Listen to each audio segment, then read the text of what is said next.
रामायण का जिक्र हम जब भी करते हैं तो भगवान राम के अलावा रावण का भी नाम याद आता है। रावण लंका का राजा था और युद्ध में श्री राम ने उसका वध किया था। लंकापति रावण महाज्ञानी पंडित भी था। पौराणिक कथाओं के अनुसार राक्षस राज रावण हिमालय पर भगवान शिव को प्रसन्न करने के लिए घोर तपस्या कर रहा था, लेकिन भगवान शिव को प्रसन्न न होता देखकर उसने एक एक कर अपना सिर शिवलिंग पर चढ़ाना शुरू कर दिया। एक एक करके 9 सिर चढ़ाने के बाद 10वां सिर भी रावण काटने ही वाला था कि भगवान शिव उसकी भक्ति से प्रसन्न होकर प्रकट हो गए और उन्होंने रावण के 10 सिरों को पहले जैसा कर दिया और रावण को वरदान मांगने को कहा। भगवान शिव की तपस्या करते करते रावण के मन मंदिर में भगवान शिव के प्रति बहुत ही श्रद्धा भर गई थी और उसने भगवान शिव से खुद को भगवान शिव का सबसे बड़ा भक्त बनने का वरदान मांगा और साथ ही भगवान शिव को कैलाश छोड़कर अपने साथ लंका चलने की इच्छा भी जताई।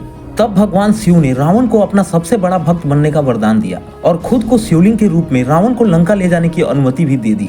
पर भगवान शिव ने रावण को एक चेतावनी भी दी कि अगर तुम रास्ते में जहाँ कहीं भी शिवलिंग को पृथ्वी पर रख दोगे तो वह वहीं पे अचल होकर स्थापित हो जाएगा। रावण को भी अपनी शक्ति पर बहुत ही गुमान था। वो वहाँ से शिवलिंग लेकर चल पड़ा, जिसे देखकर सभी देवता घबराकर भगवान विष्णु के पास पहुँचे और इस अनर्थ को रोकने के लिए प्रार्थना की। तब श्री हरि ने अपनी लीला रची और उन्होंने वरुण देव को जलपान के जरिए रावण के पेट में घुसने को कहा। रावण जब शिवलिंग लेकर आगे बढ़ रहा था तभी उसे जोरों की प्यास लगी और अपनी प्यास बुझाने हेतु उसने जलपान किया, मतलब कि उसने पानी पिया और इस जलपान के दौरान उसके पेट में वरुण देव समाहित हो गए। जब रावण जलपान करके पुनः शिवलिंग को लेकर लंका की ओर चल पड़ा तो उसे बहुत ही तेज लघु शंका लगी, यानी कि रावण को बहुत ही तेज पेशाब लगा। लेकिन शिवलिंग को हाथ में लेकर रावण ने लघु शंका करना उचित नहीं समझा, इसलिए उसने वहां बैजू नामक बालक बने भगवान विष्णु से उसने अनुरोध किया कि वह शिवलिंग को अपने हाथों में ही थाम कर रखे जब तक कि वह लघु शंका करके वापस न लौटे। लेकिन रावण के पेट में तो वरुण देव समा गए थे, इसलिए रावण बहुत लंबे समय तक पेशाब करता रहा। उसने इतना ज्यादा देर तक मूत्र त्याग किया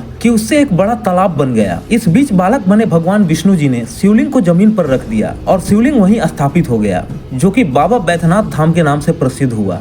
इसके साथ ही रावण की लघु शंका भी समाप्त हो गई। वापस लौटने के बाद रावण ने अपने लाख कोशिशों के बावजूद भी शिवलिंग को उखाड़ नहीं पाया और निराश तथा क्रोधित होकर शिवलिंग पर अपना अंगूठा गाड़कर लंका चला गया। दोस्तों, रावण के मूत्र से यह बना हुआ तालाब बैद्यनाथ धाम के मंदिर के ठीक सामने आज भी उसी अवस्था में है। बाबा बैद्यनाथ मंदिर के पास 2 तालाब है। एक में लोग स्नान करते हैं, लेकिन दूसरे तालाब के पानी को कोई छूता तक नहीं है। लोगों का ऐसा कहना है कि इस तालाब का निर्माण रावण के मूत्र से हुआ था और यह तालाब आज भी रावण तालाब के नाम से प्रसिद्ध है।